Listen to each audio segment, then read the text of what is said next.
ओम नमः शिवाय, ओम नमः शिवाय, ओम नमः शिवाय, ओम नमः शिवाय। दशम सर्ग। रावण का यज्ञ विध्वंस तला उसका मंडोदरी तो समझाना।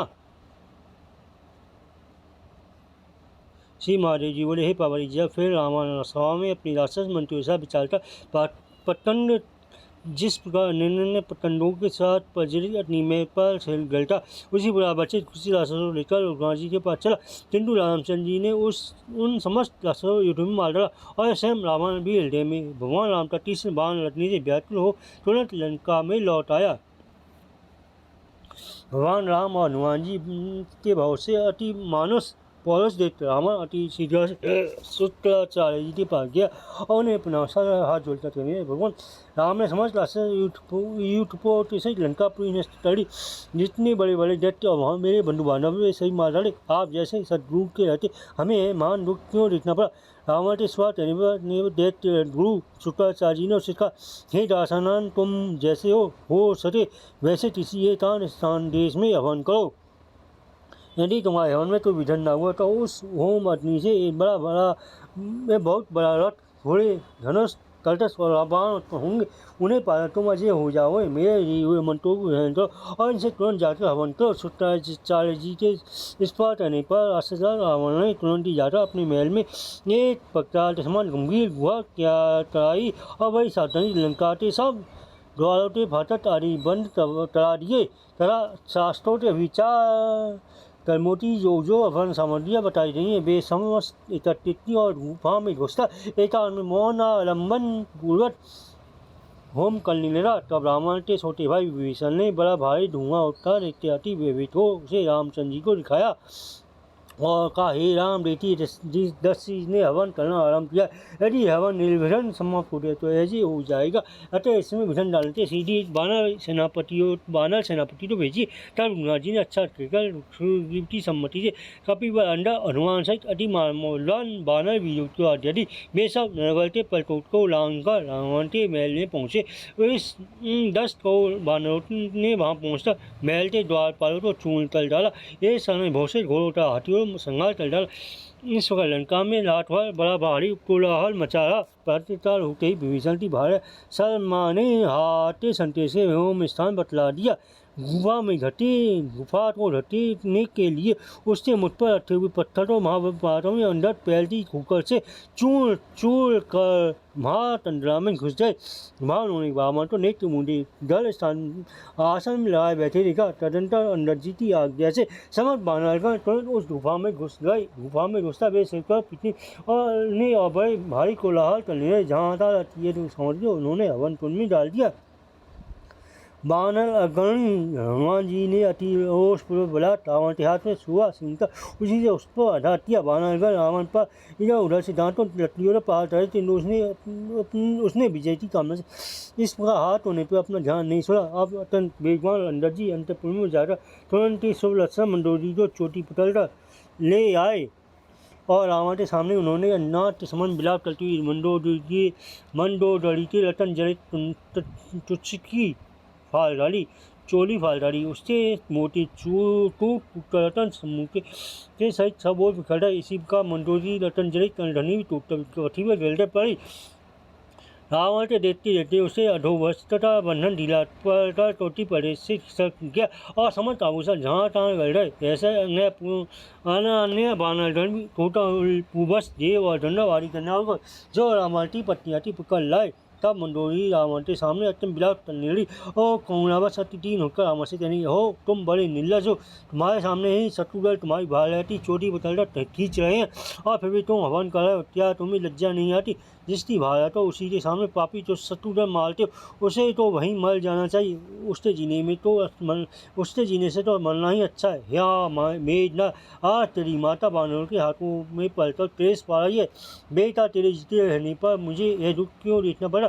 मेरे पति ने तो अपना जीवन बचाने के लिए अपनी स्त्री और लज्जा से ही मुंह मोड़ लिया है। मंडोदरी के इस विलाप को सुनकर राक्षस रावण हाथ में खड़क लेकर, अरे देवी तो छोड़ो, यूँ कहता वो था। रावण ने उठते ही अंदर जी की कमर में प्रहार किया, तब समस्त वानर उसका महायज्ञ विध्वंस कर वहाँ से चल दिए और सब तेजवती प्रसन्न हो रघुनाथ जी पर आ उपस्थित हुए। तब रावण अपनी भार्या मंडोदरी को ध्यान में देते हुए बोला, हे कल्याणी, ये सब दो कार्य वह देवते अधीन है, जीता हुआ प्राण क्या नहीं देखता। अतः हे विशाल नयनी, इस इच्छित ज्ञान का आशय कर तुम शोक छोड़ दो। शोक अज्ञान से होता, अज्ञान तो नष्ट करता। शरीर आदि अनात्म पदार्थों हम बुद्धि भी अज्ञान से होती है।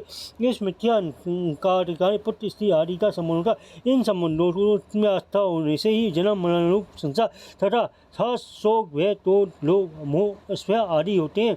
वे जन्म मृत्यु जरा आदि सब अवस्था अज्ञान जन्य नहीं है। आत्मा एकमात्र शुद्ध सत्य पृथक असंग है। वह आनंद स्वरूप ज्ञान में समझ भावों से रहित है। उस सत्य सुख किसी से योग नहीं होता। यह आनंदित अपनी आत्मा तो ऐसा स्वरूप जानता। तुम सोच सोच मैं अभी जाता हूँ और या तो रामचंद्र से राम तो मारकर ही लाऊंगा, या श्री राम को ही अपने सरस बाणों से मुझे छिन्न कर देने, तब मैं उनके पद को प्राप्त होऊंगा। हे प्रिय, मेरी आज्ञा से तब तुम मेरे लिए एक काम और करना। तुम सीता तो मारता मेरे बस सबके साथ अग्नि में प्रवेश कर जाना।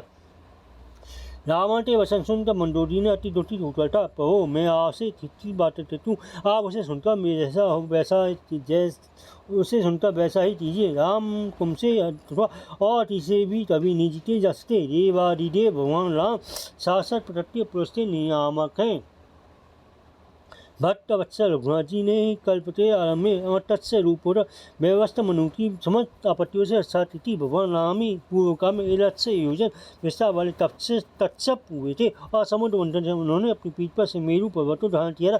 किसी समय बारह रूप धारण था। पृथ्वी का उद्धार करते समय उन्होंने महात्मा ने महादुराचार्य हिलास को दैत्य मारा। इन्हीं ने रणसिंह त्रिलोकी के तंत्र रूप हिला तत्सप दैत्य को मारा था और इन्हीं गरुड़ शेष ने बावन अवतार में बलि को बांधकर सपू त्रिलोकी तीन पर्वों नाव का अपने सेवक इंद्र को दे दिया था। ये जिस समय राक्षसगण सती रूप से उत्पन्न होकर पृथ्वी के भालुक हुए, तब इन्होंने परशुराम जी रूप में उन्होंने कई बार राम में मारा। पृथ्वी को जीता उसे तत्सप उन्हीं को दे दिया। इस समय वे ही परातप प्रभु गुवंश में राम रूप से अवतीर्ण होकर आपके लिए मनुष्य रूप हुए हैं। आपने उनकी स्त्री सीता तो मेरे पुत्र के नास्त्री और अपनी ही मौत बुलाने के लिए भला बलात् तपोवन से क्यों चला लिया। अब आप भी जानकी को रघुनाथ जी के पास भेज दिए। आप अब भी जानकी जी को रघुनाथ जी के पास भेज दीजिए। फिर विभीषण को राज्य देकर हम वन को चलेंगे। मंदोदरी के वचन सुनकर रावण बोला, अई भटरे, युद्ध में रघुनाथ जी से अपने पुत्र भारता और राक्षस समूह का नाश कर भला मैं वनवासी होकर कैसे जीवन काट सकता हूँ। अब तो मैं भी राम के साथ युद्ध करूँगा और उनके शीघ्रगामी बाणों से विद्ध होकर उन विष्णु भगवान के परम धाम को जाऊँगा। मैं राम को साक्षात विष्णु और जानकी जी को होती रश्मि जानता हूँ और है जानकारी मैं राम के हाथ से मरता उनका परम पद प्राप्त करूँगा। मैं जनक नंदिनी सीता जी को बलात् तपोवन से ले आया रहे पूरे। अब मैं तुम्हें छोड़कर अपने अनन्य राक्षस वीरों से संग्राम में कूच करूँगा और वसुगण जिस परमानंदमयी विशुद्ध गतिता सेवन करते सलाम में भगवान राम के हाथ से मारकर मैं उसी गति को प्राप्त करूँगा। इस प्रकार अपने समस्त पाप पुण्य का प्रलाक्षण कर मैं दुर्लभ मोक्ष पद प्राप्त करूँगा, जिससे अविद्या असमिता राग द्वेष अभिनिवेश नामक 5 क्लेश ही तरंगे भ्रम ही भवड़े स्त्री पुत्र स्वजन विभव और बंधु आदि मत्स्य अपना क्रोधी बलवानल है और जिससे भीतर काम रूपी जाल फैला हुआ उस संसार सागर को पार करके अब मैं श्री हरि के निकट जाऊँगा। इति श्रीमद् अध्यात्म रामायणे उमा महेश्वर समाधि दशम सर्ग। ओम नमः शिवाय, ओम नमः शिवाय, ओम नमः शिवाय, ओम नमः शिवाय, ओम नमः शिवाय, ओम नमः शिवाय।